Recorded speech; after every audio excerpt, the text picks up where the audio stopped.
Hello students, I hope all are fit and fine. Student, in this lecture we will discuss chapter 3 history Delhi Sultans.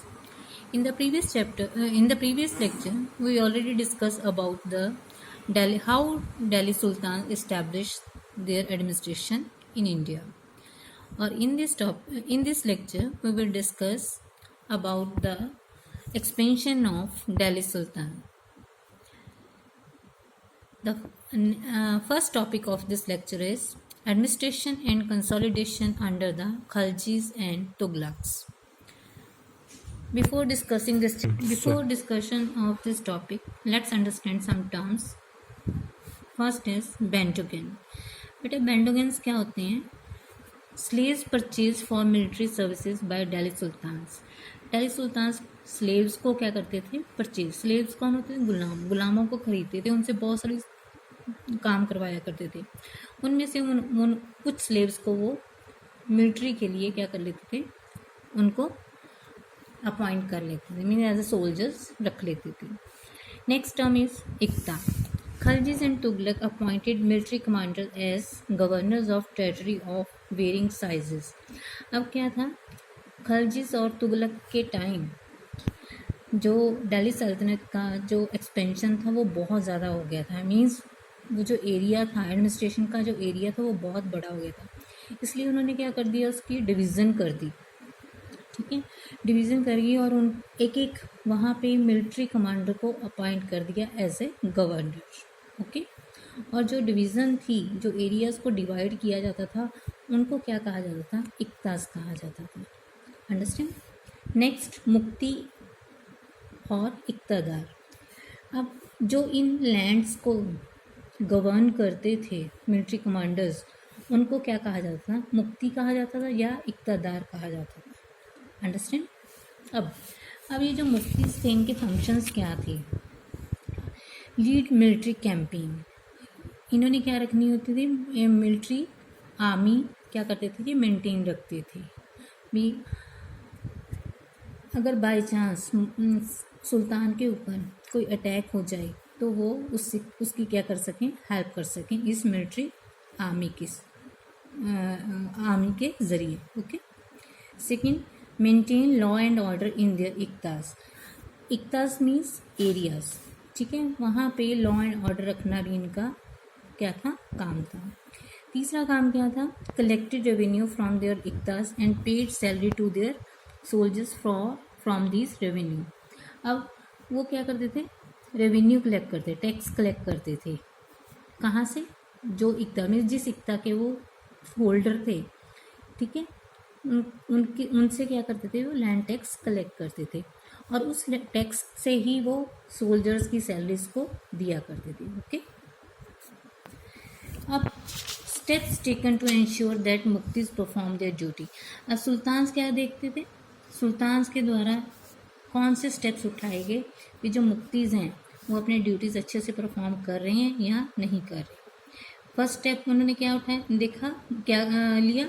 There office was not made hereditary. वे जो मुफ्तीज था, office means उनकी जो post थी वो hereditary नहीं थी. वे जरूरी नहीं था वे मुक्ति का बेटा भी, अगर फादर मुक्ति है तो उसका बेटा भी क्या बने? मुक्ति बने. मीन जनरेशन टू जनरेशन नहीं था. कोई भी पर्सन जो मुक्ति क्या कर सकता था? मुक्ति का डेजिग्नेशन ले सकता. Next, they were assign iqtas for a short period of time before being shifted. क्योंकि वो हेरिडिटरी नहीं थे, इसलिए क्या है, उनका जो इक्ता था, उनको जो लैंड दी जाती थी वो फॉर ए शॉर्ट टाइम के लिए दी जाती थी. उसके बाद उसको शिफ्ट कर दिया जाता था दूसरी पर्सन के पास, मीन्स दूसरे मुक्ति के पास. अब accountants were appointed to check the amount of revenue collected by the mukti.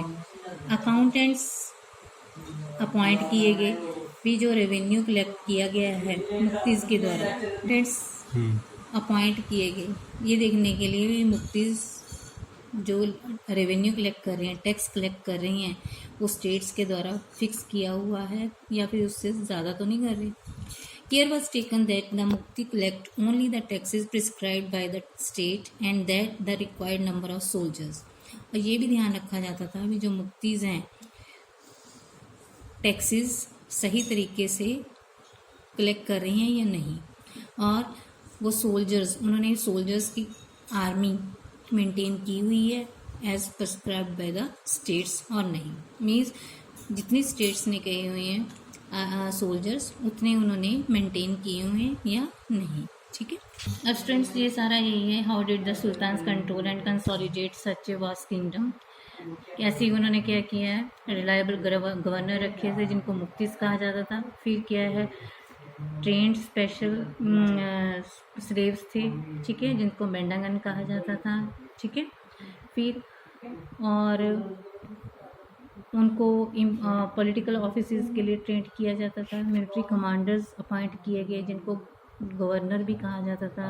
ठीक है, इक्तास के लिए। और होल्डर्स ऑफ इक्तास वर कॉल्ड इक्तादार और मुफ्तीस, जैसे हमने पीछे पढ़ा है। ठीक है, और उनकी रिस्पॉन्सिबिलिटी क्या थी, मिलिट्री कैंपेन को मेंटेन रखना और लॉ एंड ऑर्डर को मेंटेन रखना, रेवेन्यू कलेक्ट करना। ठीक है, ये सारा इनका काम था, ड्यूटीज़ थी। और उनको चेक करने के लिए अकाउंटेंट्स अपॉइंट किए गए। ठीक है, भी रेवेन्यू चेक हो रहा, कलेक्ट हो रहा है ठीक तरीके से या नहीं। ठीक है, ये सारा कुछ क्या है, अलाउद्दीन खिलजी के रूल में हुआ। ठीक है, जो कलेक्शन ऑफ लैंड रेवेन्यूज़ की जो असेसमेंट है, कलेक्शन है लैंड रेवेन्यू की, ये सारा किसके अंडर हुआ, अलाउद्दीन खिलजी की। 3 टाइप्स के टैक्स कलेक्ट किए जाते थे अलाउद्दीन खिलजी के टाइम। फर्स्ट है खर्च। खर्च क्या था, 50% ऑफ द प्रोड्यूस। मीन्स अगर एक पेजेंट 1 kg चावल प्रोड्यूस करता है, मीन्स उसकी कल्टीवेशन करता है, तो उसको 500 kg मीन्स आधा किलो जो चावल हैं वो एज ए खर्च देने पड़ते थे इसको, स्टेट को। ठीक है, दूसरे तरह का टैक्स कौन सा था, कैटल टैक्स। थर्ड टाइप का टैक्स कौन सा था, house tax. Understand. Now the next topic is impact of the Mongol invasion on the Delhi sultanate. जो मंगोल कहाँ से आए थे, मंगोलिया से। इन्वेजन क्या होता है, अटैक। दिल्ली सल्तनत पे क्या इम्पैक्ट हुआ मंगोल अटैक्स का। The north eastern part of Iran, Transoxiana, जिसका जो सेंट्रल एशिया, आजकल इसको क्या कहा जाता है, सेंट्रल एशिया का है। इस पे अटैक किया किसने, मंगोल्स ने। ठीक है, और किसके अंडर किया, वो जो अटैक था वो Genghis Khan in the year 1219। Means Genghis Khan जो एक मंगोल था, उसने north eastern part of Iran पे क्या किया, अटैक किया। कब, 1219 ईयर में। उसके बाद दे अटैक द दिल्ली सल्तनत, क्योंकि उनकी क्या हौसले बुलंद हो गए थे, इसलिए उन्होंने क्या करना शुरू कर दिया। अब किस तरफ बढ़ने लगे, वो इंडिया की तरफ बढ़ने लगे। मीन्स दिल्ली सल्तनत पे उन्होंने अटैक करने शुरू कर दिए। अब ये जो अटैक थे, during the reign of Alauddin Khilji and the early reigning period of Mohammad Tughlaq, there was an increase in attack of the Delhi sultanate. जो मंगोलियन अटैक थे वो ज़्यादातर किस किस के रूल में, अलाउद्दीन खिलजी और तुगलक, जो मोहम्मद तुगलक था उसके रूल में बहुत ज़्यादा अटैक किए गए। किसके द्वारा, मंगोल्स के द्वारा। Consequently, they had to mobilize a large standing army. अब अलाउद्दीन खिलजी और मोहम्मद तुगलक के टाइम बहुत ज़्यादा अटैक हुए, किसके, मंगोलियंस के। इसके कारण के इन दोनों को स्टैंडिंग आर्मी मेंटेन करनी पड़ी दिल्ली में। ठीक है, जो कि उनके लिए बहुत बड़ा क्या था, एक एडमिनिस्ट्रेटिव चैलेंज था। Understand. How Khilji and Tughlaq dealt with Mongol invasion. अब खिलजी और जो तुगलक थे मंगोल इन्वेजन के साथ कैसे डील करते, मीन उनको कौन कौन से चैलेंजेस का फेस करने पड़े, कौन कौन से चैलेंजेस, लेट्स कंपेयर इट। अब अलाउद्दीन खिलजी ने, Delhi was attack twice, he raised a long standing army.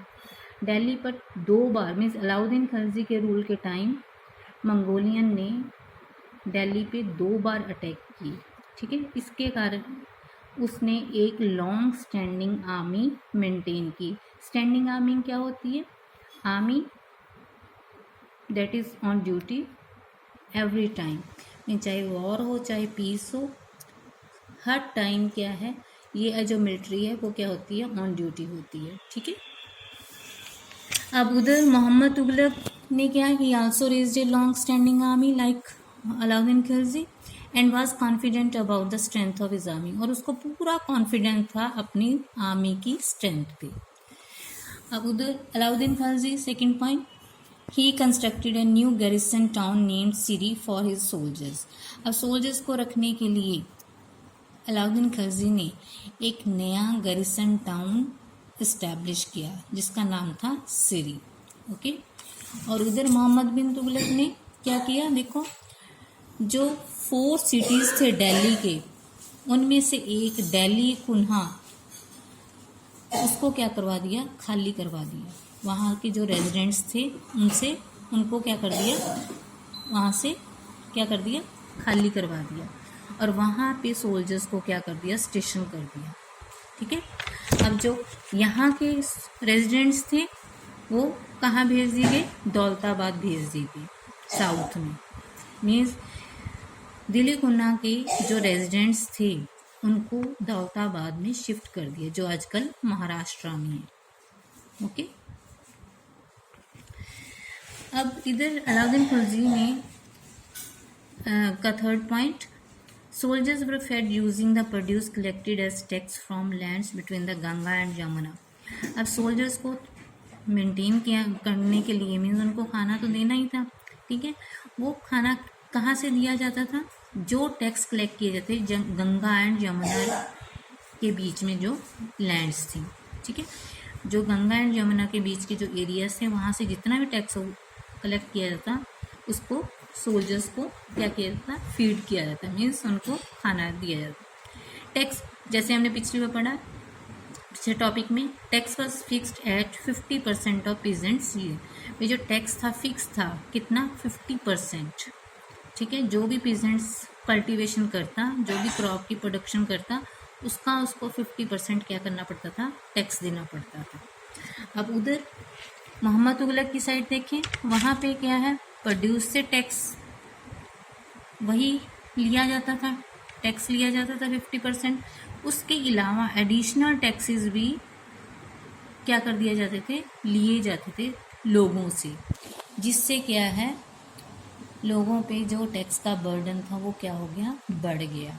ठीक है। आर्मी को मेंटेन करने के लिए एक तो produce 50% like Alauddin Khilji, plus additional taxes भी क्या कर दिए थे, इंक्रीज कर दिए।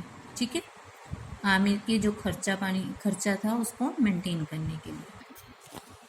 अब अलाउद्दीन खिलजी क्या, next point, he paid the soldiers in cash rather than iqtas. He control the prices of good in Delhi to prevent the merchants from raising them due to the dependence of the soldiers on them. अब अलाउद्दीन खिलजी ने जो soldiers को salary दी जाती थी वो cash दी जाती थी। ठीक है। और उसने क्या किया, control the prices of goods, चीज़ों के जो प्राइसेस थे उसको क्या कर दिया, कंट्रोल किया। ठीक है। और मर्चेंट, जिससे क्या है, मर्चेंट्स उसको जो प्राइसेस हैं उनको रेज कर ही नहीं पाए, क्योंकि सारा सोल्जर्स का जो सप्लाईज थी वो किस पे डिपेंड थी, उसको, क्योंकि सैलरी दी जाती थी भी। अगर क्यों किया इसने अलाउद्दीन खिलजी ने ऐसे भी, अगर वो कंट्रोल ना किया करता प्राइसेस तो उसको सैलरी ज़्यादा देनी पड़ती। ठीक है। इसलिए उसने प्राइसेस को क्या कर दिया, चीज़ों के प्राइसेस को कंट्रोल कर दिया। ही also paid the soldiers in cash, वो भी जो मोहम्मद तुगलक था वो भी सोल्जर्स को कैश देता था सैलरी। अब उसने एक नया सिस्टम शुरू किया टोकन करेंसी का। ठीक है। ये जो टोकन थे वो चीप मेटल्स के बनाए जाते थे। ठीक है। अब लोगों के पास गोल्ड और सिल्वर कॉइन होते हुए भी, क्योंकि लोग बड़े स्मार्ट थे, उन्होंने क्या किया, वो टैक्सेस को किसमें पे करते थे, टैक्सेस को टोकन करेंसी में पे करते थे। ओके।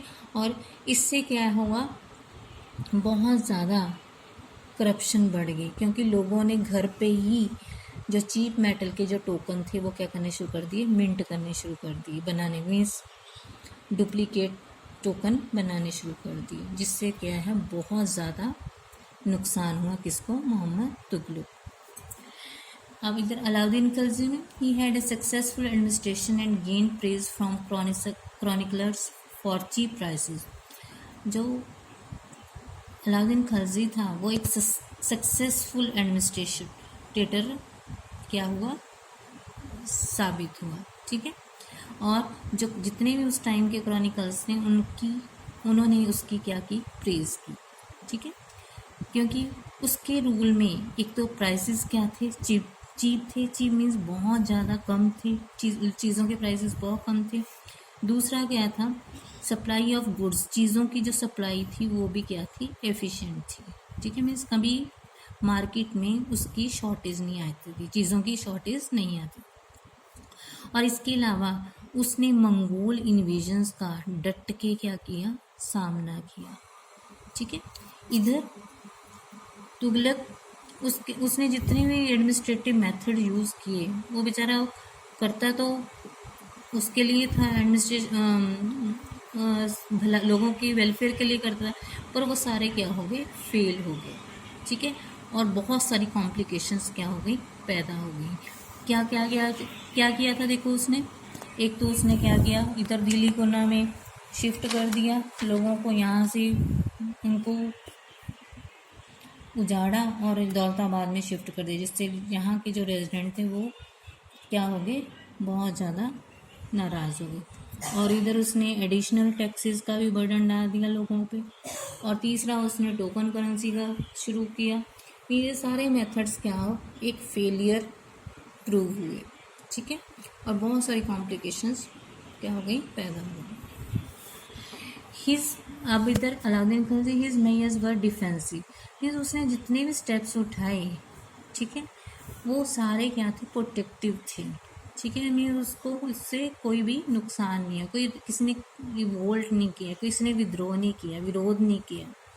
अब तुगलक ने जो मेजर उठाए वो सारे ऑफेंसिव थे, मीन्स बहुत ज़्यादा उसको क्या हुआ, नुकसान हुआ, लोगों उसके क्या हो गए, उसके ही जो लोग थे, मीन्स उसके राज्य के जो लोग थे उसके खिलाफ हो गए।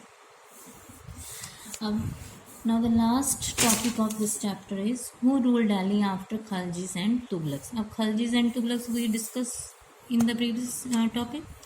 अब इसके बाद किसने रूल किया, शुरू में हमने पढ़ा इनिशियली द तोमारा राजपूत्स रूल्ड, फिर बाद में कौन आए, स्लेव डायनेस्टी आई, फिर बाद में खलजी डायनेस्टी, फिर तुगलक्स आए। अब after Khalji and Tughlaq Sayyid dynasty ने रूल किया, ठीक है। सैयद डायनेस्टी के बाद Lodi dynasty came to power. अब लोधी डायनेस्टी के जो लास्ट रूलर थे इब्राहिम लोधी, उसको क्या है, बाबर ने डिफीट किया, डिफीट मीन्स हरा दिया 1526 में, ठीक है। अब इब्राहिम लोधी की डिफीट के बाद क्या है, Delhi Sultanat came to an end, means Delhi Sultanat का जो क्या हो गया, बिल्कुल डिक्लाइन हो गया, ख़त्म हो गया, ठीक। इब्राहिम लोधी को बाबर ने हराया, ठीक है, जिससे जो Delhi Sultanat came to an and, और इससे ही मुगल डायनेस्टी की क्या हो गई, रूल क्या हो गया, स्टार्ट हो गया। अब इसका जो फर्स्ट रूलर था बाबर, उसने 4 इयर्स तक क्या किया, दिल्ली पे रूल किया। फिर बाद में उसका बेटा हुमायूं बिकेम द रूलर, उसने शुरू में 10 इयर्स के लिए रूल किया, ठीक है।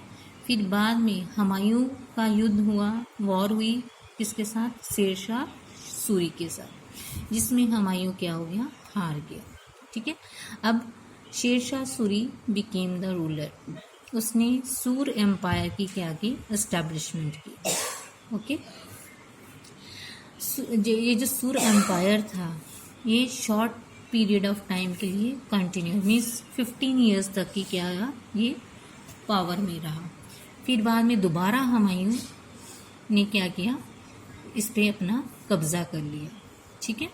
अब तब से जो मुगल डायनेस्टी है continued for a long period of time. Okay, about Mughal rulers we will read in next chapter. This is the end of the chapter. Thank you.